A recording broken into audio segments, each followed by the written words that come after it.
ជំរាបសួរលោកគ្រូហើយមកចូលរាប់ពុទ្ធិរិទ្ធចឹងថ្ងៃនេះមកនិយាយពីមុខជា Linux គឺការ install ទៅលើមុខ NGX ចឹងដំបូងយើងត្រូវការstart ទៅលើម៉ាស៊ីនរបស់យើងសិន start លើម៉ាស៊ីនមួយនេះហើយបន្ទាប់មកយើងចូលទៅលើ instance ID មកបន្ទាប់ពីចូលលើ instance ID ហើយយើងធ្វើការចុច connect បាទបន្ទាប់ពីធ្វើការចុច connect ហើយយើងត្រូវ copy SH ហើយ copy មកបកគឺ copy CH mode បន្ទាប់មកយើងត្រូវចូលទៅក្នុង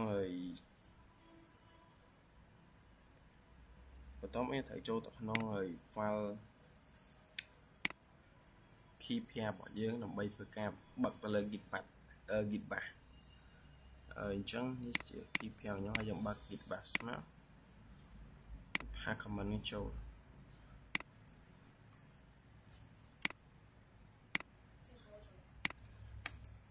បាទហើយបន្ទាប់មកគឺយើងត្រូវផាសទៅលើ SH មួយទៀត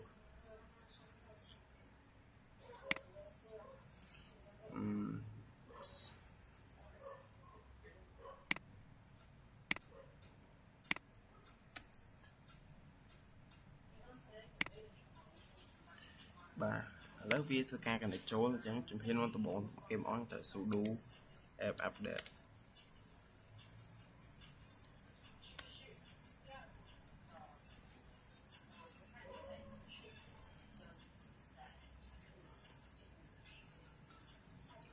ហើយបន្ទាប់ពីយើង sudo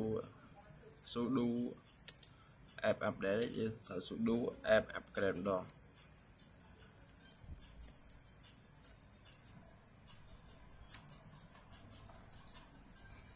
ហើយយើងយក yes y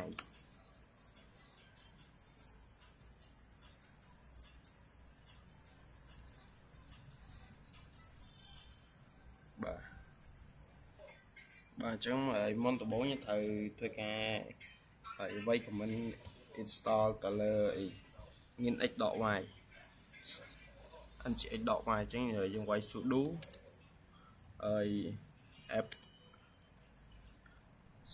app install ngx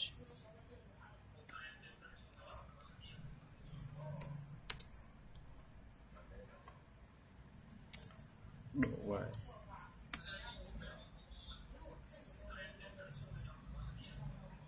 đã xài nhóm vay của mình khó chân cài cứ install khó chẳng đang đón biết lấy cứ thời cài install hai giấy lấy trường hợp top như thầy trai tờ lấy start thao bảo viết hai việc bóng tại running rồi active chẳng vay của mình sudo sudo system ctl status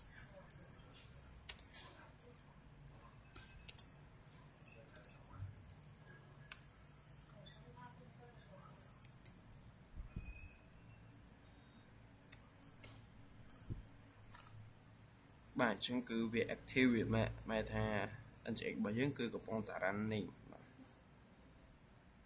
mà cho nên top dương cho nó gọi AWS bởi những hay dương thua ca copy từ lời easy to instant hay dương cho easy to instant cái này chẳng thấy tao mấy cho từ lời copy từ lời IP bảo với mắt hay dương sạc phá nó lời browser mất bây giờ trên nhập bà chứng cứ việc tranh rồi default bảo viết cứ tranh mà bạn đi bài tranh lại này ra đấy giống cho được top những thời tập ba tờ lơ file gì la vào chứ file gì la cam thi provision đó nó dương cho file vô set manager đó như IP và dương lại copy mà mình đi kia hay dương cái này bà chẳng cái này tới video bà chẳng việc đá đấy bà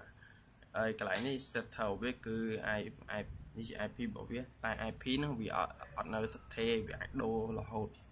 chẳng dân trong ban ở IP mỗi đã chuyện lẹ chẳng dân thả ca cho tờ ហើយបង្កើតទៅលើ elastic IP របស់យើងចូលក្នុង EC2 របស់យើងមិញបាទនេះជា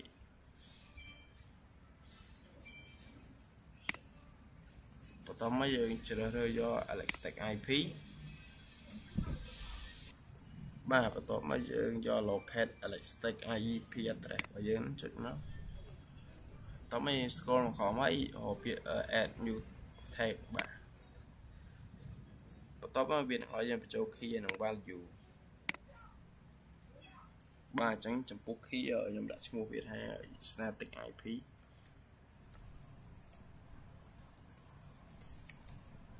static ហើយ IP ហើយចំពោះទៅលើ value ខ្ញុំដាក់ឈ្មោះ static បាទបន្ទាប់មកយើងចុចយក locate មកចាំវាបន្តិចបាទអានេះជា IP របស់យើងហើយយើងបានបន្ទាប់មកយើងធ្វើការចុចឡើងនេះដើម្បីយើងចង់ដាក់ឈ្មោះវា edit name ចង់ដាក់ឈ្មោះ static ចឹងមកបាទហើយ save បន្ទាប់មកយើងចូលចុចកន្លែង IP នេះមកបាទហើយបន្ទាប់មកយើងចុច associate elastic IP address នេះបាទ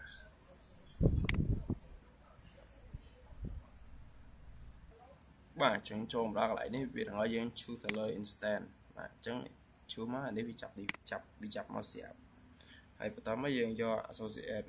ចុច associate បាទឥឡូវ elastic IP វាបានឲ្យវាបាន create successfully បាទចំពោះចំណុចបន្ទាប់គឺយើងត្រូវធ្វើការ copy IP របស់វាមកបាទ IP នេះយើង copy ទៅដាក់ក្នុង Filezilla របស់យើងហើយយើងចូលទៅ set manager បាទដើម្បី set ធ្វើការ set IP យើងឲ្យបាទម្ដងទៀតតែនេះជា IP របស់ elastic ជា IP ដែលវាអត់បដូរទេបាទចឹង always action កន្លែងនេះយក always ដូចគ្នាមកចាំតិចបាទអញ្ចឹងចំណុចបន្ទាប់របស់យើងគឺយើងចូលទៅកាន់ហើយGitHub របស់យើងGit bash របស់យើងបាទកន្លែងនេះយើងត្រូវ CD ចូលទៅក្នុង folder 1ឈប់ជឿកៀង key ប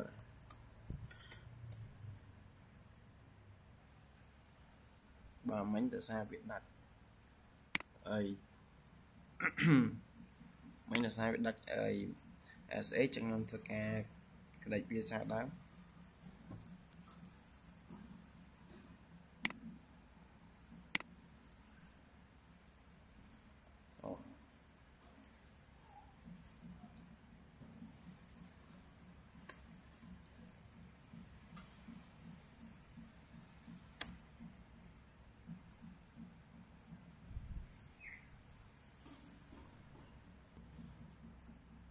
បាទអញ្ចឹងដោយសារមិញវាដាច់អញ្ចឹងខ្ញុំធ្វើការ connect វាម្ដងទៀតអញ្ចឹងចំណុចបន្ទាប់យើងត្រូវ CD ចូលទៅក្នុង folder 1បាទហើយបន្ទាប់មកយើងត្រូវ sudo ដល់ set វា chmod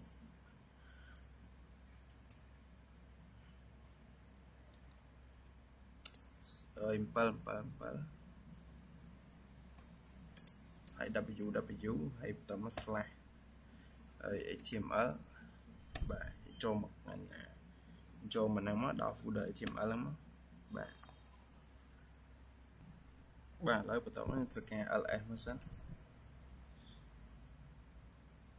បាទបន្ទាប់ពី ls ឥឡូវបាទអញ្ចឹងខ្ញុំធ្វើការទាញ file របស់ខ្ញុំនៅក្នុង local machine របស់ខ្ញុំបាទពី drive C ខ្ញុំមកដាក់នៅក្នុងកន្លែងនេះក្នុង folder www ហើយ file html បាទខ្ញុំទីមកដាក់មក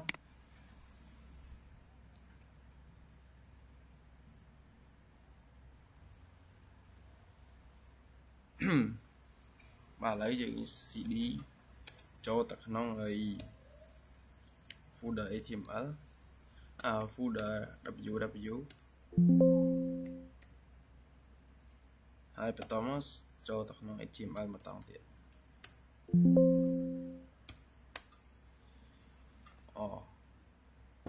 កន្លែងខ្ញុំ cd ទៅកាន់ HTML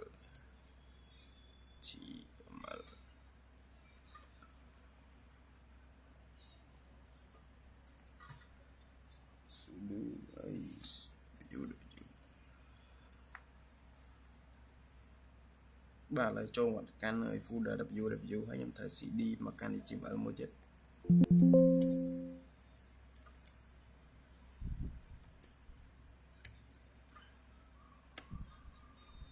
បន្ទាប់មកខ្ញុំនឹងធ្វើការ ls ថានៅក្នុង folder មួយហ្នឹងវាមាន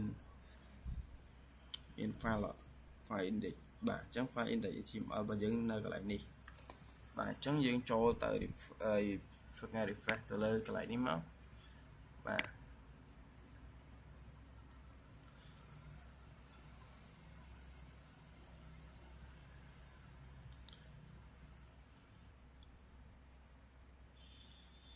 សំទោសហើយយើងចូលទៅក្នុង file management របស់យើងធ្វើការ copy ទៅលើ IP របស់ហើយ IP របស់នេះមកបាទ IP របស់ host របស់យើង connect វាវិញតោះមកយើងធ្វើការ pass បាទចាំបន្តិចបាទអញ្ចឹងវានឹងចេញហើយទៅលើ page របស់យើងគឺ welcome to CTech Linux Administrator បាទអញ្ចឹងហើយការបង្ហាញរបស់ខ្ញុំមានតែប៉ុណ្ណឹងសូមអរគុណសូមជម្រាបលាលោកគ្រូ